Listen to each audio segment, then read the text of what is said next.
Boa noite, meu nome é Vanderlei de Almeida Polidoro, estou fazendo licenciatura em História do Polo de Bragança Paulista, o RU 17 94377.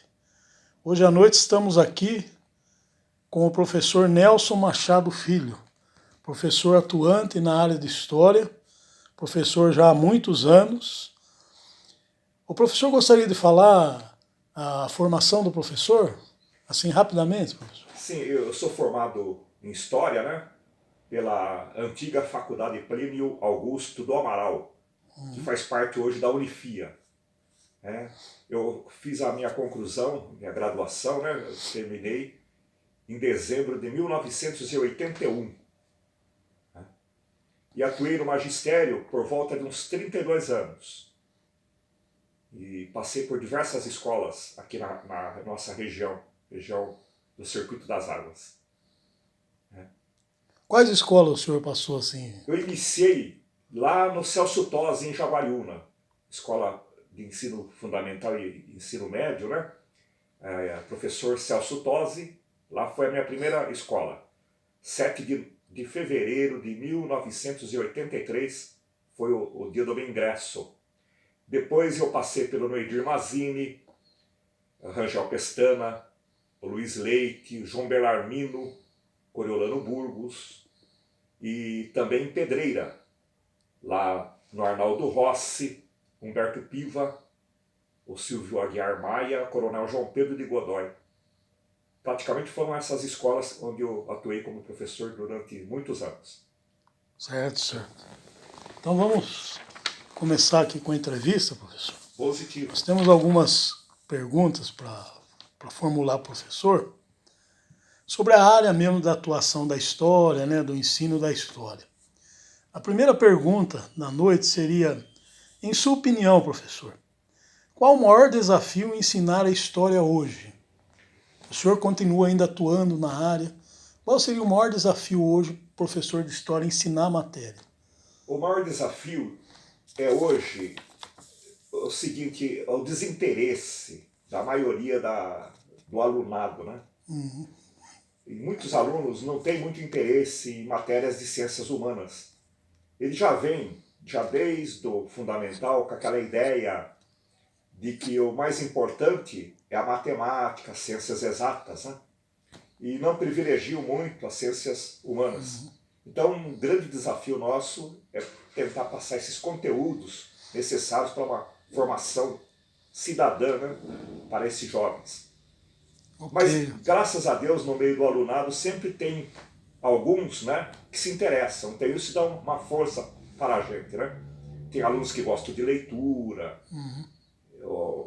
a leitura física, né, o livro na mão ainda, a leitura de um jornal, de uma revista, que hoje com os meios de comunicação, com essa mídia que está por aí, hoje, né, tomando conta de todos a nossa vida social, então eles se ligam muito mais nisso, né? É muito difícil um aluno ter aquele gosto pela literatura, pelos livros, né? Mas mesmo assim a gente encontra aluno que ainda tem essa posição. Isso nos ajuda muito. Ok, professor. Muito bem explanado. Na sua avaliação, professor, o que poderia melhorar para o ensino da história se tornar mais dinâmico nas escolas hoje? Então, falta de material não é, viu? Nós temos muito material hoje, é muito diferente da minha época. Na minha época faltava material. Hoje nós temos em grande quantidade. O que falta mesmo é tempo para o professor preparar melhor as suas aulas. Tá? Muitas vezes, por causa do baixo salário, uma série de exigências do magistério, o professor fica sem tempo, muitas vezes, para preparar uma boa aula, para pesquisar, para fazer um trabalho mais legal junto aos alunos. Né? Então, esse tipo de situação que atrapalha muito, muitas vezes, a situação. Falta de material não é. Isso eu posso falar para você que as bibliotecas das escolas elas são muito bem abastecidas com livros, com materiais didáticos, midiáticos. Então, o que precisa mesmo é um tempo para que o professor possa se reciclar e planejar melhor suas aulas. Exatamente. Em sua opinião, professor, o professor já falou alguma coisa desse assunto, mas eu vou perguntar um pouco mais profundamente. Sim. Em sua opinião, As pessoas entendem a importância da história em suas vidas? Olha, nem todos, viu? Muitas vezes tem colegas de outras áreas, eles falam que história é lorota, é só besteira, né? E muitas vezes também ideologias, né? Muitas vezes tem colegas que partem só para um lado, eles não mostram as diversas vertentes da história, né? Fica centrado ou na esquerda ou na direita, não mostra muitas vezes coisas assim positivas para o aluno, então ele fica muito à mercê, muitas vezes, de uma ideologia negativa diante da história, tá? A história não é só para a gente fazer greve, agitação, eu acho que tem outros fundamentos, né? Muitas vezes parte para um outro lado negativo e valores da pátria ficam desassociados de tudo, né? Hoje é muito difícil você ver um aluno cantar o hino nacional na escola, um hasteamento de bandeira, valorizar os símbolos nacionais. Eu acho que isso também faz parte. Tá? Não que eu valorize assim, só isso, mas eu acho que tem que também que ter essa parte cívica na escola, na minha opinião. Sim, sim. Exato, tem os dois ângulos, né? Sim, os dois ângulos, as duas vertentes. Todos né? os ângulos, né? Ou outras, né? Isso. O que o professor pensa hoje, professor, sobre a educação no Brasil? Olha, a educação no Brasil sempre foi problemática.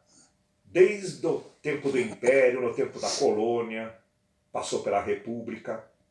O que acontece é que muitas vezes existem casos isolados. Uma escola que ela produz um pouco mais do que a outra, né? Mas a educação no Brasil ela nunca foi levada a sério. É esse que é o problema. Não se investe em capital humano. É tudo assim, sabe? Índices de estatística para apresentar bons resultados para o mundo, mas não foca no que é necessário na educação. Exatamente. É isso que falta, viu? Na sua avaliação, professor, o advento da internet, das redes sociais, das páginas de pesquisa, né, melhorou o ensino da história nas escolas? Apesar de todo esse grande avanço que teve da mídia, da internet, não melhorou. Porque muitas vezes o aluno não sabe pesquisar, ele vai do lado errado da pesquisa. Se você pedir para ele fazer uma pesquisa, ele copia, cola e não presta muita atenção no que ele está fazendo. Não tem nós podemos dizer assim, não tem aquele gancho ali que selecione bem, que produza uma boa pesquisa.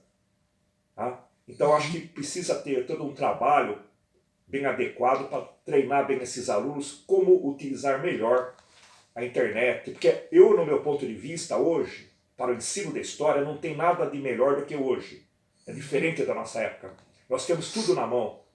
A internet nos oferece uma gama de opções. Só que os alunos, e mesmo nós professores, não conseguimos utilizar muito bem esse tipo de material que está em abundância diante de nós.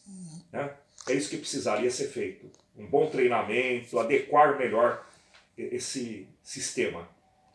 Para poder ser usada mais essa ferramenta. Né? Perfeito, que é uma coisa muito útil e uma das melhores que poderia estar hoje no mundo diante de nós. Exatamente. Facilita muito o trabalho, né? Para você, professor, qual a maior recompensa de ensinar história? Olha, eu passei muita dificuldade durante todo esse percurso meu no magistério. Passei muitas adversidades, mas o que me vangloriou foi a amizade que eu fiz nas escolas. Amém. Principalmente o corpo discente. Eu peguei muito contato com alunos, muitos se tornaram meus amigos. Até hoje, onde eu vou, eu encontro ex-alunos, né? Então, muitos vêm conversar comigo, às vezes nem lembram mais deles, eles vêm falar comigo. Então a gente fez diferença na vida deles. A gente muitas vezes serviu de exemplo para muitos, né? E eu vejo que a maioria desses alunos hoje eles estão dentro da sociedade, trabalhando. Eu tenho aluno que é policial, tem aluno que está nas Forças Armadas, tem aluno que é juiz de direito, é médico. Outro dia eu estive no hospital, um dos médicos foi meu aluno. Né? Então isso que é gratificante, a gente se sente muito feliz de ver esses jovens caminhando dentro da sociedade. Se tornando cidadãos. Cidadãos. Isso é muito bom. Exato. Em sua opinião, professor, seria a última pergunta essa daqui, né? Falta incentivo para o professor de história na atualidade? Falta muito. Sempre faltou, viu? E hoje, mais do que nunca, tá? A gente vê um desprestígio muito grande pela área de humanas, né? Em especial a história, a sociologia, a filosofia, né? A geografia, no meu ponto de vista, foi uma das áreas mais prejudicadas ainda. Né? No terceiro colegial, por exemplo, tem uma aula só de geografia, sendo que é muito necessário. Muito triste. Né? Então houve um desmonte da educação e continua sendo desmontada. Né? Então eu vejo que não tem muito incentivo. Não só na área de humanas, né? Em todas as áreas. Né? Por exemplo, na área de ciências exatas, nós não temos mais quase professores de física, de química, até de biologia, faltam professores. Né? Então nós temos uma carência muito grande de pessoal no magistério. Tá? Muito grande mesmo. Então, um incentivo muito pouco. E também baixos salários. Né? Por exemplo, nós estamos há 4 anos sem aumento nenhum de salário. Né? E aí eles fazem propagandas na televisão, mostrando que está tudo bem, em especial o estado de São Paulo, que é o estado mais rico da nação, é um desprestígio muito grande. Tem estados como o do Paraná, que valoriza muito mais o professor do que o estado de São Paulo. Um exemplo. Eu vejo muitas vezes materiais do Paraná, da Secretaria de Educação do Paraná, vejo algumas notícias e a gente percebe que tem uma adequação melhor desse corpo docente em outras áreas do que aqui no estado de São Paulo. Então, um desprestígio muito grande do professor. Complicado, né? Muito complicado. Então, a gente gostaria de agradecer ao professor pela atenção, professor, pelo tempo que o professor dispôs a nos atender, a dar essa entrevista, a responder essas questões. Né? E o professor tem alguma palavra final para... Eu gostaria de agradecer você, viu, Vanderlei, por ter me escolhido para fazer essa entrevista, né? Quero parabenizá-lo, porque você foi um dos meus alunos, né? E eu fico muito feliz de vê-lo hoje fazendo um curso de História. Desejo para você muitas felicidades, sucesso, e desejo que você logo esteja também dentro de uma sala de aula, colaborando para que a história seja valorizada dentro desse país, como merece. Eu tenho certeza que você tem toda essa condição. Tá? Então eu que agradeço você por conceder-me essa oportunidade, viu? Meus parabéns.